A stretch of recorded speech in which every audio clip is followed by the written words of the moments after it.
سورۃ الاعراف آیت نمبر 204. وَإِذَا قُرِئَ الْقُرْآنُ فَاسْتَمِعُوا لَهُ وَأَنصِتُوا لَعَلَّكُمْ تُرْحَمُونَ. وَإِذَا قُرِئَ الْقُرْآنُ، اور جب قرآن پڑھا جائے، فَاسْتَمِعُوا تو تم اسے سنو، لَهُ اس قرآن کو، وَأَنصِتُوا اور خاموش ہو جاؤ، لَعَلَّكُمْ تُرْحَمُونَ تاکہ تم پر رحم کیا جائے. یہ آیت انتہائی اہم ہے شرعی نقطہ نظر سے،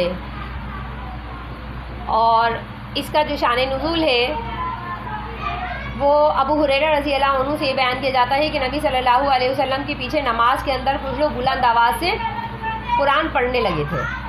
جب آپ صلی اللہ علیہ وسلم قرآن پڑھتے تو آپ کے پیچھے لوگ بھی بلند آواز سے قرآن پڑھنے لگے، تو آپ کو اللہ تعالیٰ نے